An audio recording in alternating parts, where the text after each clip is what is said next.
Welcome back. Yeah, I'm going to throw this straight out there now. This is going to be a slightly unusual episode, just because of the order I had to film things.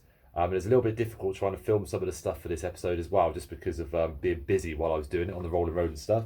But obviously, after a slightly unsuccessful mapping session a couple of weeks ago, I have been busy trying to rectify all the problems that it threw up. So before we get any further and I talk about anything else that's happened, let's dive straight into that part of the video first, and then we'll take it from there.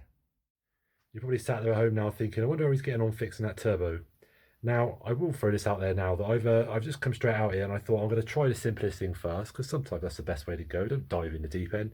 And I thought I'll take this off. This is my high flow filter.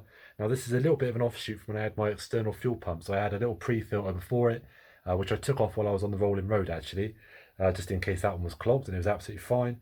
And then this is my main high flow filter, I guess, that was in the engine bay. Now I've just taken this off the car and blown into the inside of it, and my cheeks proceeded to stuff out right outside my face because I couldn't get any air through it. So there is something very wrong with this. So I thought I'd save it to open it on video to see what horrors we find inside. But I've got no idea what could have clogged that out that bad. So yeah, let's open it up and see what the deal is. Right, so I've put this paper towel down there so we can see what stuff comes out of this. It was pretty tough getting this undone, but I mean, it makes sense really. It's a high pressure pump, so holy moly. Well, straight away, ooh, look at that. Wow. Right, I'm going to get a little screwdriver to scrape that out of there, but look at all of that. Now, to compare this, where is it? There we go. This is what a clean one looks like. So this is from the filter that was before the pump, so before my external pump, and this is the filter that's after it. So I can only imagine, and this is purely me guessing, that when those pumps have packed up, it has kicked all kinds of crap down into this filter. Now, really, it's a good job I had this extra filter in place, because obviously otherwise all that would have ended up in my engine bay. So, wow. All right, well, I'm going to grab something to prise this out. So that should be able to clean that. Right, now already this is just some of the stuff that's come out of it. As you can see there's, well, apart from that little bit of tissue in the middle, but that is just some of the crap, and it is just dirt. Like, it is just disgusting dirt. So I can only imagine, again, this is back from when I was being a lemon and I didn't clean my fuel tank out or something. But there is some absolute monstrosities going on in here. Oh my goodness. Look at that. Now that is how it would have started, that copper, and then this. I don't even know how to even explain what that even feels like. It's like a thick mud. Wow. Well, there you go. That was an absolute fail on my part. I never said I knew everything, but it's proper annoying, because I mean, this is no this is no real bad reflection on MTech Automotive, because I mean, obviously they were just giving me the advice they could at the time. And I did even say, do you know, I might pull that filter off and take the internals out of it just to see whether it wasn't restrictive enough. Because I was kind of in a bit of a flap on the day, I guess. I was sort of thinking, this is costing me a lot of money, I need to figure it out quick. So the whole time I always just thought maybe this wasn't flowing enough, it just wasn't a higher grade enough filter. I never really considered that it would be blocked. Not really. Because obviously if I would have pulled that off, while I was there, I would have seen how terribly clogged that was, and then I could have just put this one at the back again, just to get us through the session basically, and I would have been all right. But that's not such a bad thing, because that means hopefully I'll either try and clean this if I think I can do it successfully enough, or I'll just buy another filter, because I mean, that is pretty bad. But I'll try and blow some air through it, soak it in some petrol or something, and give it a proper scrub. Yeah, so I think we can all agree that I am a little bit of a lemon, because obviously some of this stuff I sort of bring on myself from previous mistakes. But the best bit is, you know, we've solved some of the problems, and we learn something every single time. So now I've followed through what I said, and I've gone through and fixed all those things that I've found, and I've booked myself in for another rolling road session. That is what's going to be the next part of the episode. Obviously, I know what happens because I'm filming this afterwards. There's a few little things in there that you may expect, some of them you may not. But for you to find out how it went, you're going to have to watch the rest of the episode. So roll the intro and let's go.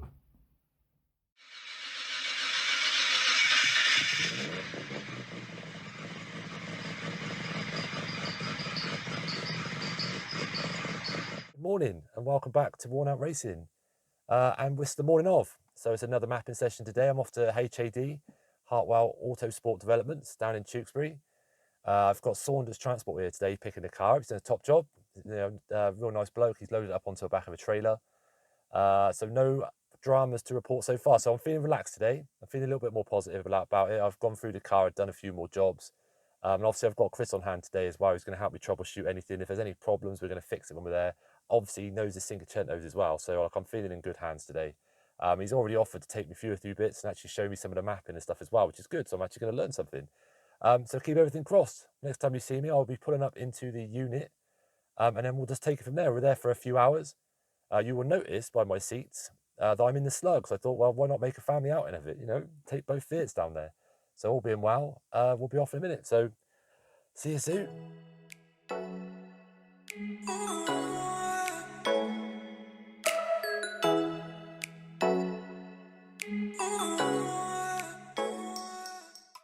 Well, I made it here trouble-free. We're at HAD. Just met Chris for the first time, top bloke. So we're just going to get it up on the rollers, take it from there. So yeah, very much going for a safe tune today. So he's going to take a lot of timing out. Just make sure we don't get any problems with knocking because he hasn't got his knock detection stuff yet. Otherwise though, let's see how we get on.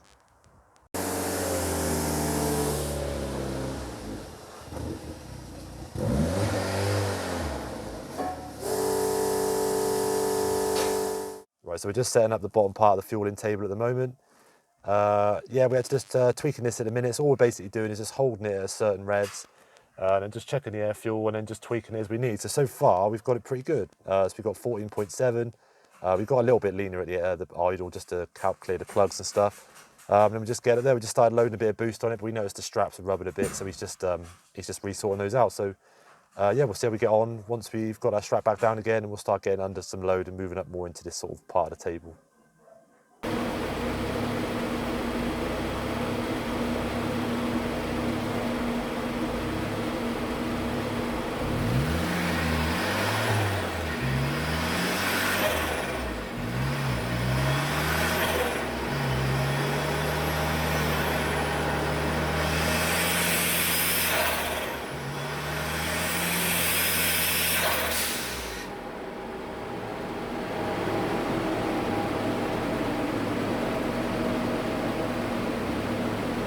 Right, it's going pretty good. We managed to get the fuel in decent now on the lower end, but it's just trying to build it up on boost now. We just have to chuck a load more fuel in it. But then it started smoking like mad.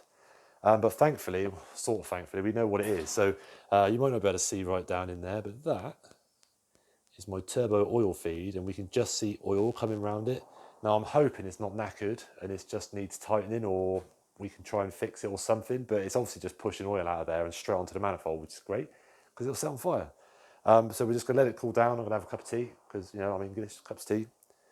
And then we're going to crack on and see if we can fix it. So fingers crossed that's not going to kill the day, but we won't know till we get it off. So joy. Okay, that actually went pretty good. It went pretty good. It didn't go 100% to plan, and I will fill you in on what happened in a minute because we have had to stop the tuning session. But on a kind of positive note, I think it's been a really a positive experience. I'm going to put it down to. But as a little bit of a bonus, as soon as we're here anyway, I'm going to chuck the Slug on there and we're going to see what power it puts out, because as you all know, the Super Slug project is coming at some point in the future. So we need a base. We need to know what sort of power this is kicking out now. And obviously, because I've got my track day coming up in a week, this is the car that I will now be taking to that track day. So it'd be kind of nice to know whether it's actually making vaguely near the 38 horsepower it's supposed to. So let's chuck it on there, give it a couple of power runs. I've got another hour left on the dyno anyway. And then we'll just see what happens. But yeah, feeling pretty good about it all at the moment. I'll wait till I get home because Chris is waiting for me to get back and I'll explain everything. Right, we thought while we're here, we're going to do a power run on the Slug because, well, I won the record for the lowest power car that Chris ever has on his rolling road. I will explain everything with the tuning session in a minute. It went pretty well. I think it went alright, didn't it, mate? Yeah. Yeah, it went pretty good. Started off really well. We managed to get the fuel in pretty good for most of the lower half.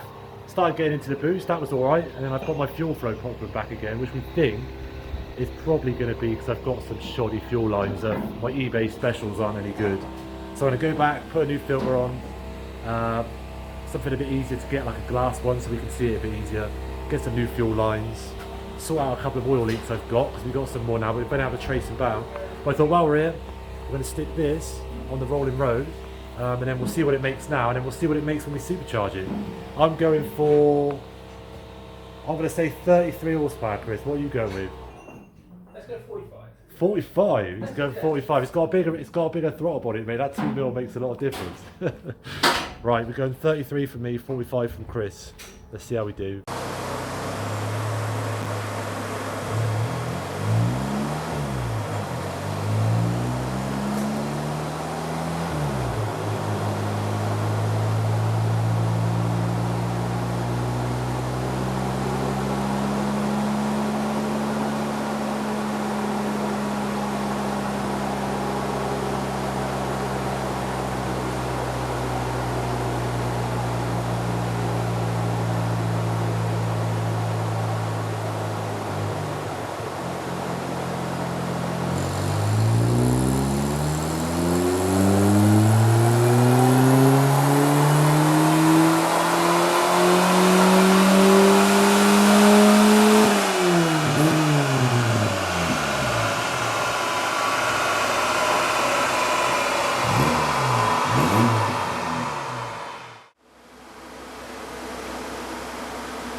Oh man, made 46.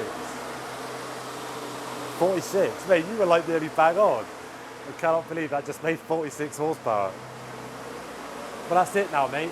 Now I can't tell everyone it's only got 39 brake anymore.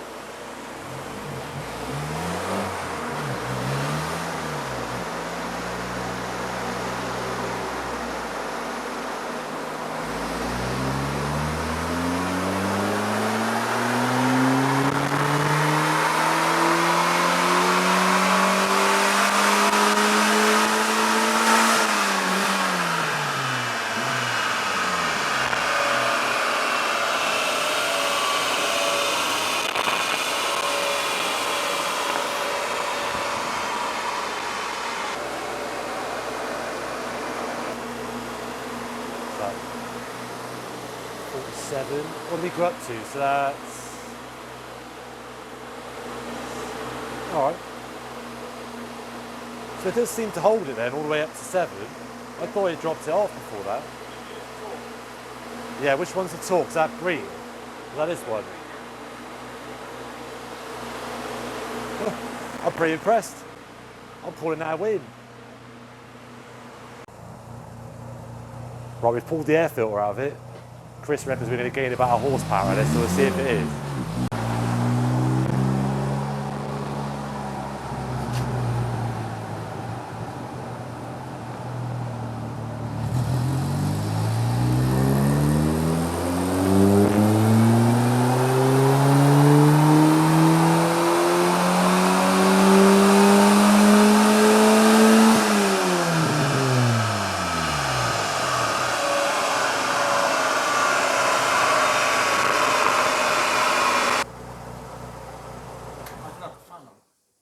Right, let's have a look.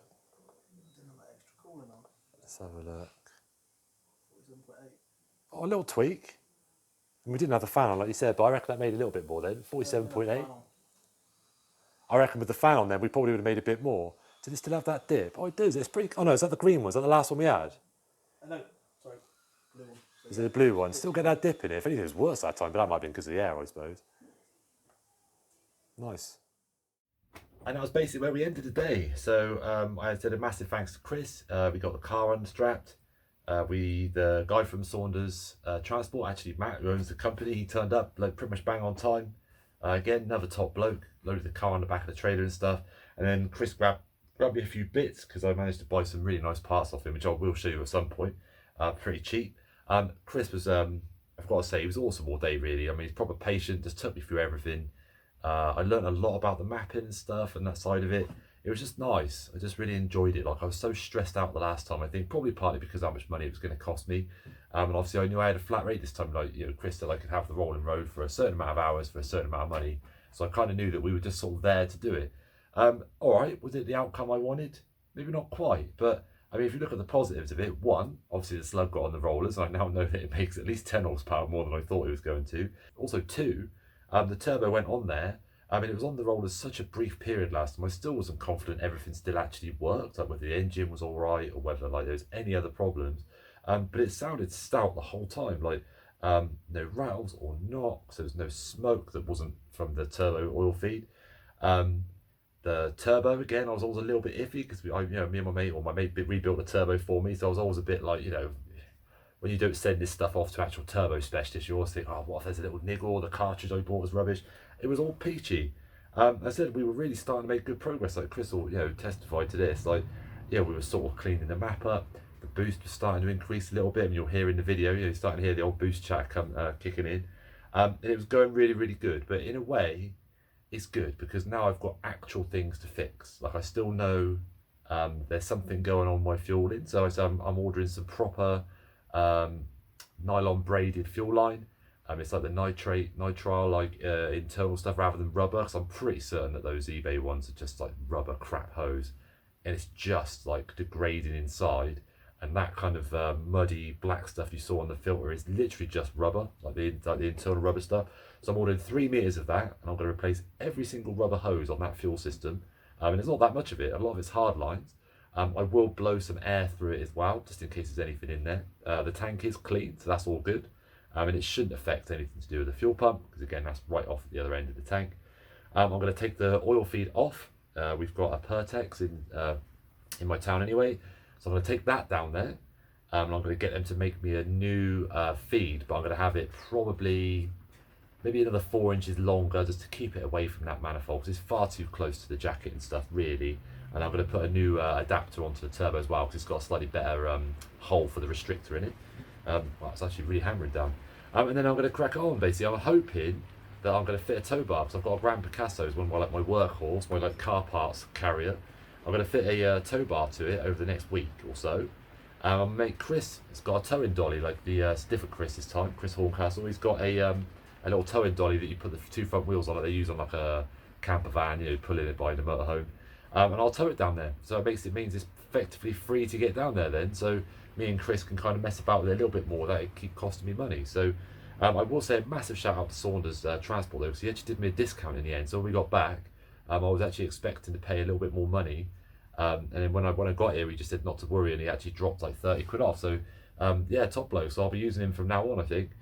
But I think this all leads me as well to say a genuinely heartfelt thank you. I mean, a couple of years ago, I thought about selling this, and I got a lot of abuse in a kind of friendly way. But this time, when I think maybe people could tell that I was getting really down with the project, and when I was talking about selling it, maybe I was probably being a little bit more serious about it this time.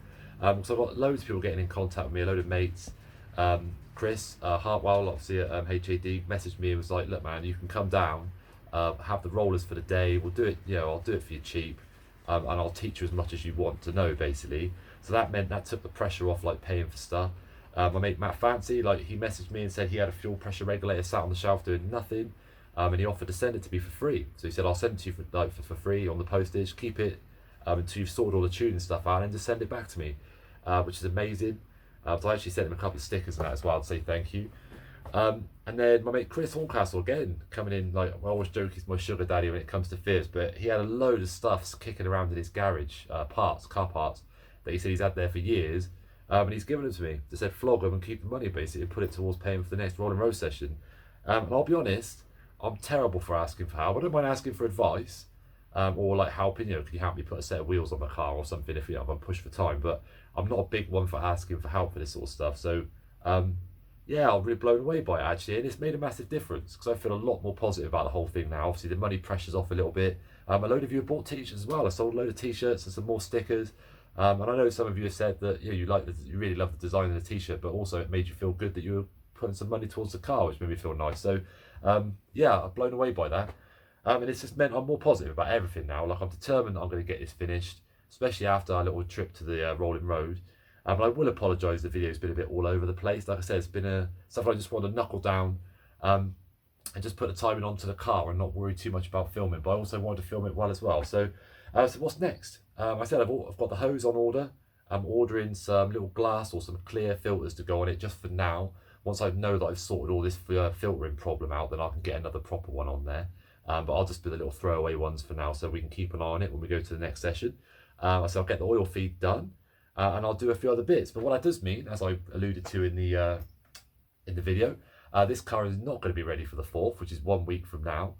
So I've got a load of stuff to put on the Slug. So I probably won't go into too much details now because, you know, let's not waffle on too much. But I've got some something interesting to go on for wheel-wise. I'm going to take all the back seats and stuff out. I've got a few other little bits to go on it, but I might make a little video on this anyway. It's a little intro up to the video. But otherwise, yes, I'm well excited for next week. If any of you have seen my Kerber Sprint video, it's actually the first video I've ever done. If not, I'll put a link in the description. But it's the first video on my channel anyway. Go check it out. I had a massive amount of fun that day, and I'm off to Landau Circuit in Wales, which is going to be a lot faster. But I think it's probably going to push the Slug a little bit. But the fact that it's slow means I'm just probably going to keep it matted the entire time. I'm just going to enjoy myself. I'm going to load it up like last time. My brother-in-law Dave's coming with me again. He'll probably catch some sweet photos because he's amazing on the camera. Yeah, but come back and join me for the next video because we're going to be out of the garage, off doing what we should be doing, enjoying our cars, and trying to prove at least that Cinquecentos are worthy of a little bit of attention, albeit a slightly slower or 47 horsepower 899. Yeah, thanks for stopping by. Thanks for everything. Don't forget to check out the online store. I'm catering for all genders. We've got a female chill top on there and girls t-shirts. We've got unisex t-shirts on as well, and masks and hoodies. Like I said, I've got some more logos coming soon and some more designs. Just keep a look on that. If you want a sticker, just drop me a message on the Instagram DM or my Worn Out Facebook group. I'll chuck them in the post, send them out to you. And all the money goes towards me carrying on, keeping this thing getting closer and closer to terrorising the streets. So thank you all again, and I'll see you soon.